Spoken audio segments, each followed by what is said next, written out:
Abraham Lincoln, February 12, 1809 to April 15, 1865, was an American lawyer, politician, and statesman who served as the 16th President of the United States from 1861 until his assassination in 1865.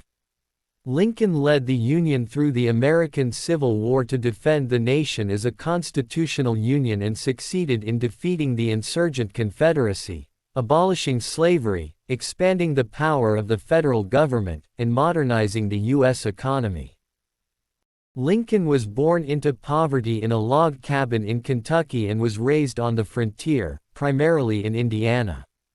He was self-educated and became a lawyer, Whig Party leader, Illinois state legislator, and U.S. congressman from Illinois.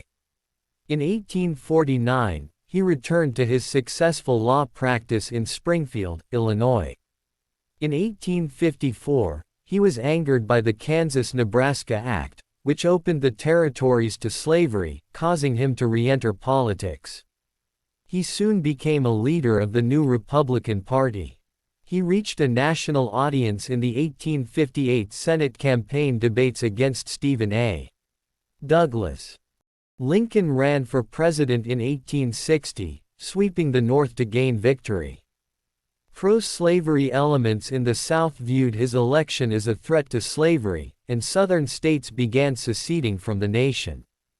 During this time, the newly formed Confederate States of America began seizing federal military bases in the South. A little over 1 month after Lincoln assumed the presidency, Confederate forces attacked Fort Sumter, a U.S. fort in South Carolina. Following the bombardment, Lincoln mobilized forces to suppress the rebellion and restore the Union. Abraham Lincoln was born on February 12, 1809, the second child of Thomas Lincoln and Nancy Hanks Lincoln, in a log cabin on Sinking Spring Farm near Hodgenville, Kentucky. He was a descendant of Samuel Lincoln, an Englishman who migrated from Hingham, Norfolk, to its namesake, Hingham, Massachusetts, in 1638. The family then migrated west, passing through New Jersey, Pennsylvania, and Virginia. Lincoln was also a descendant of the Harrison family of Virginia. His paternal grandfather and namesake, Captain Abraham Lincoln, and wife Bathsheba née Herring, moved the family from Virginia to Jefferson County, Kentucky. The captain was killed in an Indian raid in 1786. His children, including 8-year-old Thomas, Abraham's father, witnessed the attack. Thomas then worked at odd jobs in Kentucky and Tennessee before the family settled in Hardin County, Kentucky, in the early 1800s. The farm site where Lincoln grew up in Spencer County, Indiana. Lincoln's mother Nancy Lincoln is widely assumed to be the daughter of Lucy Hanks. Thomas and Nancy married on June 12, 1806, in Washington County, and moved to Elizabethtown, Kentucky. They had 3 children, Sarah, Abraham, and Thomas, who died as an infant.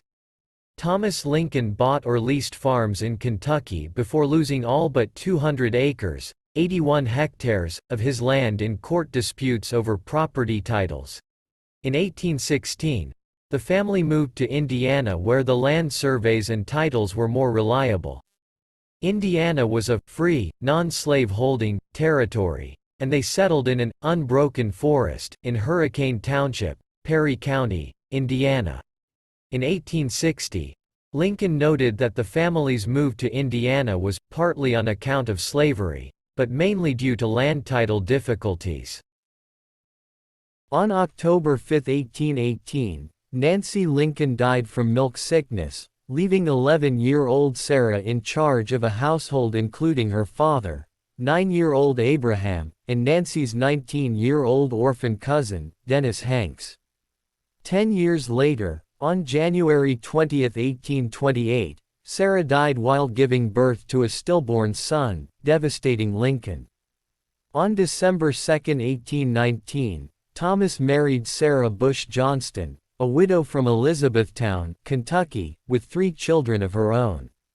Abraham became close to his stepmother and called her, Mother. Lincoln disliked the hard labor associated with farm life.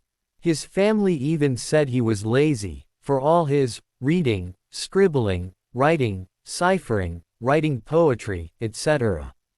His stepmother acknowledged he did not enjoy physical labor, but loved to read.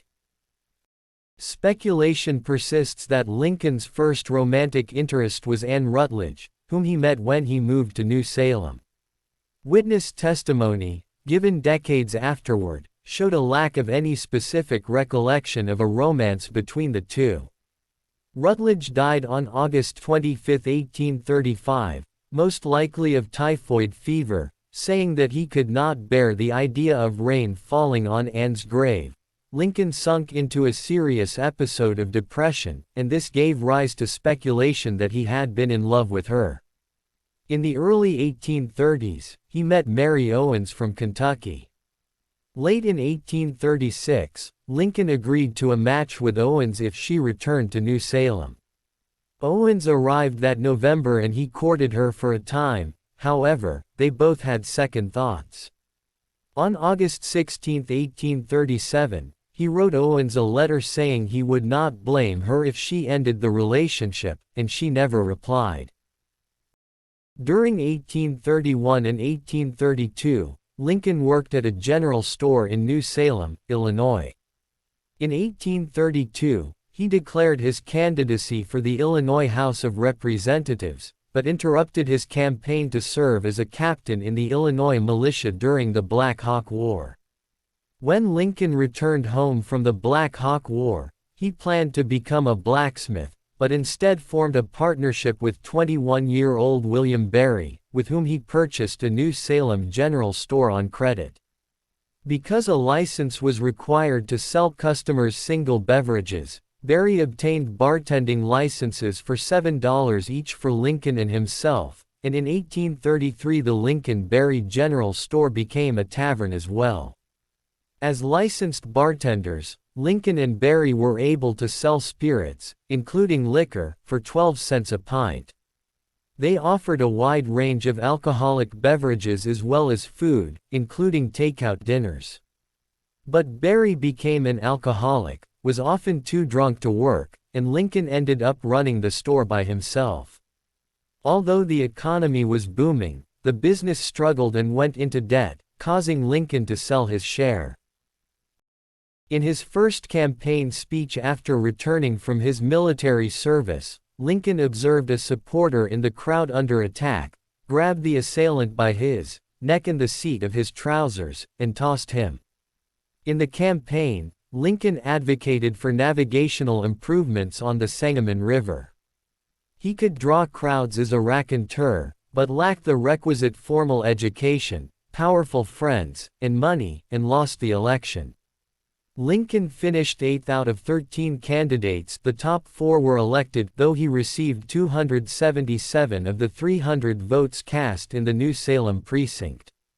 Lincoln served as New Salem's postmaster and later as county surveyor, but continued his voracious reading and decided to become a lawyer. Rather than studying in the office of an established attorney, as was the custom, Lincoln borrowed legal texts from attorneys John Todd Stewart and Thomas Drummond, purchased books including Blackstone's commentaries and Chitty's pleadings, and read law on his own. He later said of his legal education that, "I studied with nobody."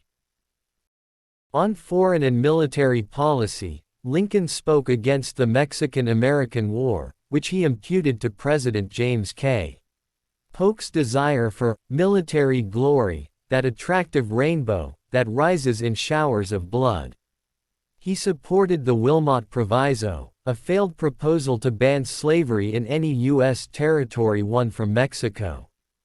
Lincoln emphasized his opposition to Polk by drafting and introducing his spot resolutions. The war had begun with a killing of American soldiers by Mexican cavalry patrol in disputed territory, and Polk insisted that Mexican soldiers had invaded our territory and shed the blood of our fellow citizens on our own soil. Lincoln demanded that Polk show Congress the exact spot on which blood had been shed and prove that the spot was on American soil. The resolution was ignored in both Congress and the national papers, and it cost Lincoln political support in his district. One Illinois newspaper derisively nicknamed him, Spotty Lincoln. Lincoln later regretted some of his statements, especially his attack on presidential war-making powers. Republican values. Lincoln's redefinition of Republican values has been stressed by historians such as John Patrick Diggins, Harry V. Jaffa, Vernon Burton, Eric Foner, and Herman J.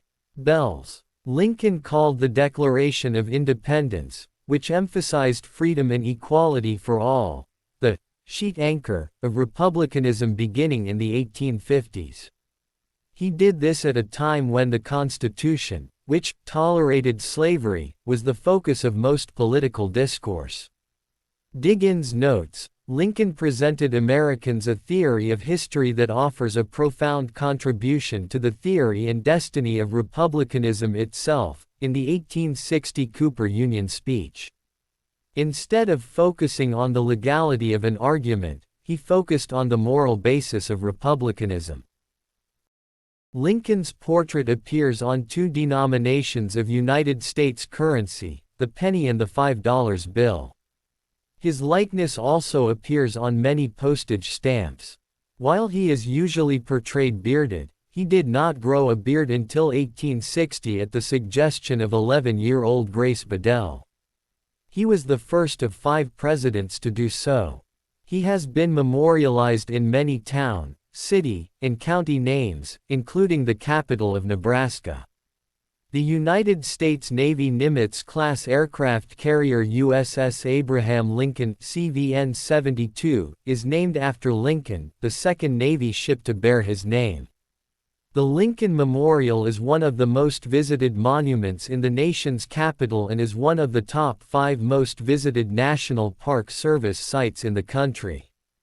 Ford's Theater, among the most visited sites in Washington, D.C., is across the street from Peterson House, where Lincoln died. Memorials in Springfield, Illinois, include the Abraham Lincoln Presidential Library and Museum, Lincoln's home, and his tomb. A portrait carving of Lincoln appears with those of 3 other presidents on Mount Rushmore, which receives about 3 million visitors a year. An influential statue of Lincoln stands in Lincoln Park, Chicago, with recastings given as diplomatic gifts standing in Parliament Square, London, and Park Lincoln, Mexico City.